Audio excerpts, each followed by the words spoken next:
Okay, hold on to your hats, folks. Or maybe hold on to your suspiciously acquired dinosaur skulls. Ah, right.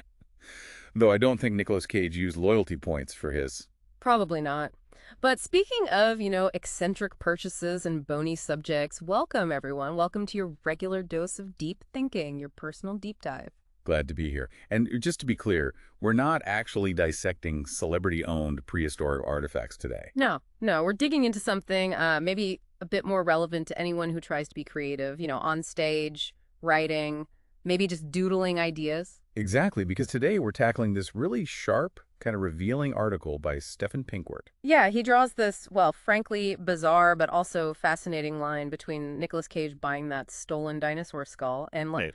well, let's say the sometimes less than inspired wordplay in modern poetry, especially slams. Right. So for you, our listener, we thought we'd really unpack that connection today. Pinkwart's article, it's, let's be honest, it's a broadside against cliches, against a lack of originality.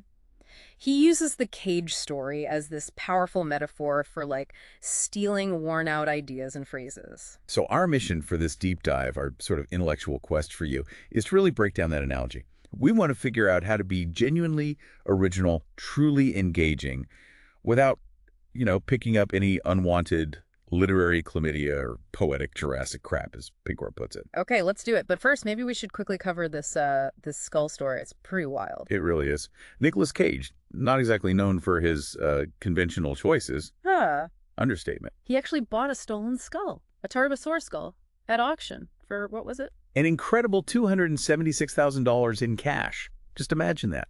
A Hollywood star with this bizarre, illicit artifact in his living room. The sheer absurdity. It's perfect fodder for Pinkwart's comparison, isn't it? This expensive, flashy object bought without much thought to its origin turns out to be stolen, has to be returned. That irony is the key. It powers his whole argument. And that's where it loops back to you, the listener, especially if you write or perform or create anything, really. Yeah, Pinkwart basically asks this pretty bold question. Are you, maybe unconsciously, using stolen material in your own work? Like Cage had that skull without really knowing. Are there phrases, images, maybe a whole concepts just floating around in your work that you've picked up without thinking? Like a cheap souvenir, maybe? He's talking about the unthinking adoption of stuff that's been said a million times. Exactly. And he specifically targets some common examples from poetry slams in his article. Things like, Oh yeah, the classics. We're all the same. or my heart is broken like porcelain. Heartbreak is like a storm. We've all heard those, right? Maybe you used them. And Pinkwart, he really doesn't hold back.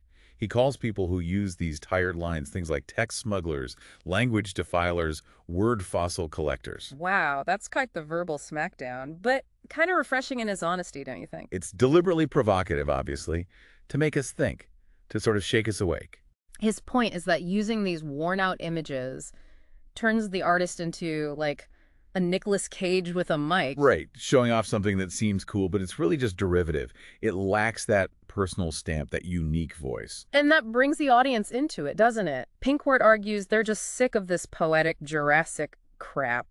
Nobody wants to sit through predictable, uninspired lines. It's like, imagine going to a movie and they just play the trailer over and over. Frustrating. So true. If you want to create something that actually connects, that resonates, originality is non-negotiable. Absolutely. Audiences can tell. They sense authenticity or, the lack of it. Originality is basically the currency of attention. Pinkwart also uses this metaphor of the stage as a battlefield. Yeah, and if you show up with cliches, you're basically bringing, what do you say, a butter knife to a sword fight. The outcome's pretty predictable then, isn't it? You're going to get shredded, metaphorically speaking. Exactly. You get taken apart because your work just doesn't have the substance, the originality to stand out. It lacks the punch, that unexpected element that sticks with people. So the core message from Pinkwart's whole critique seems simple, but it's huge. Avoid lines you've heard before. Sounds easy, right?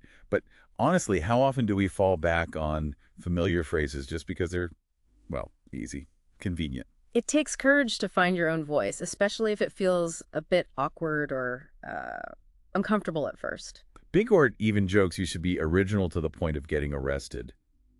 Metaphorically, of course. Pushing creative boundaries. A bit of literary anarchy. He gives some pretty stark examples to illustrate this, comparing old cliches with new, much more visceral Yeah, versions. they're intense. Instead of the tired, I'm broken inside, he suggests something like, I'm so broken inside I've got more fractures than my parents' marriage after their uh, telegraphed group accident. Whoa, okay. That's specific and definitely dark humor. Makes you wince a bit. Yeah. The difference is huge, though. The new version is detailed, bizarre, and it provokes a strong reaction. It sticks. And instead of heartbreak is like rain. His version is heartbreak is like regrettable anal sex exciting at first, but afterwards you need a hot water bottle and a whole new outlook on life. Okay, definitely unexpected. Taboo breaking, almost. Miles away from a gentle rain shower. Then there's I lost you, which becomes you left and you took my dildo. Of all things, not my heart, my damn vibrator. Now the only thing vibrating is my dignity, and very erratically. Right. It's incredibly direct, maybe a bit shocking, but undeniably memorable. In his last one, I feel empty. Becomes I feel like a supermarket on a Sunday.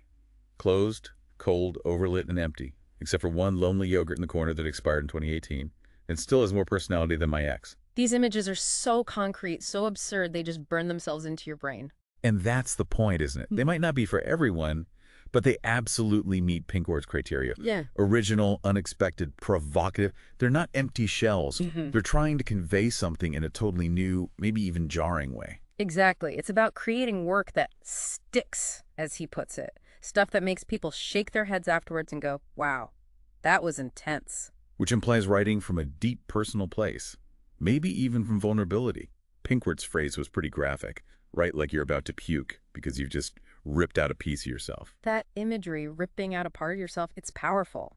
It's about being authentic, not bowing to conventions. That's how you create something truly new, potentially moving. This brings us back to his main point.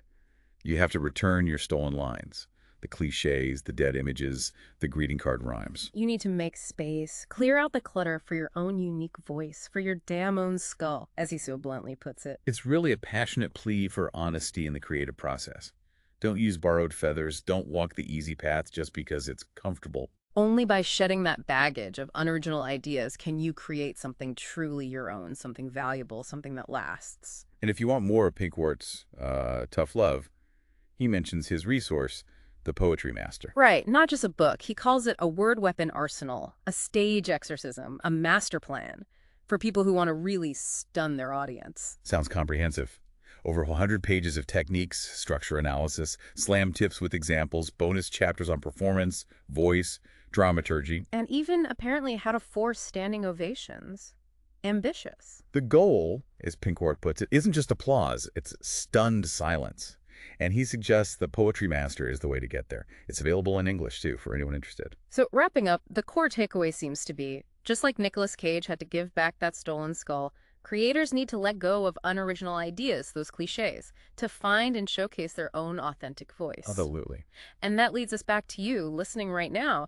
Think about your own creative work, your ideas. Are there any stolen lines hiding in there? Yeah, what could you metaphorically return to make room for something truly unique? Something that's completely yours, from your own skull, so to speak. What worn-out images or phrases might have crept in? And what if you dared to be radically different, to express your own perspective, even if it feels uncomfortable? It's definitely something to mull over. A challenge, maybe. A really inspiring challenge, I think. And if you do want to dive deeper and work on that poetic power, check out the book Poetry Master. So, until next time, stay creative. And that's it for this deep dive. Join us again soon as we explore more intriguing territories.